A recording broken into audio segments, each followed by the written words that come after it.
السلام عليكم. وبعد غياب طويل دام قرابة 6 أشهر معكم اليوم على شكل محلل رياضي السيد إيطاليا فيما يخص موضوع الكأس الجزائري وإقصاء اتحاد العاصمة. السيد إيطاليا يوانا بيكسن اندو بيسن إليميني اندو كوبن إن الجيرين إن الخيرينا. نعم، اتحاد الجزائر فريق ضعيف. كنت أقول أنك يا حداد أنت تبدل في أموالك وأنت لا شيء بالنسبة لنا. يعني الفرحة تغمرني. فريق صغير مثل اتحاد بالعباس أقصاكم، هذا عيب وعار.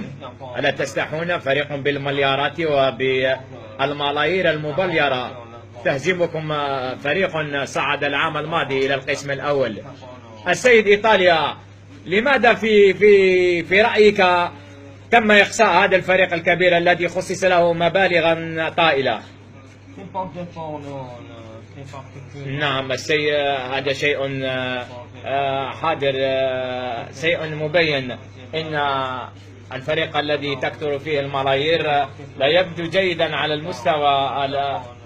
حداد قد حلب كثيرا للجوار مثل بليلي الذي كان يمارس الحبوب المهلوسة والسطول والغبرة والكوكايين، ثم الأخير يقول سأرجعه إلى الفريق، وهذا يعد ظلما مما يؤدي إلى انهيار عصبية اللاعبين. لا يخفى عليكم أن اتحاد بالعباس فريق هزين في المواد المالية والموارد المالية، لكنه طموحه كبيرة. وإن شاء الله في الكأس إن النهائي مع سعيدة أو اتحاد سطيف نهائي نتوقع أن يكون بين الفريقين. كلمة باللغة العربية إيطاليا إلى السيد حداد وأنصار اتحاد العاصمة حنان وعواوش والطاوس. قالوا ما يعرفوش يلعبوا جايحين وارتبوا الفوز لفريق بالعباس. هنيئا لكم ولمولودية الجزائر الذي فاز على بندوالة 7، وهنيئا لوفاق سطيف واتحاد بالعباس.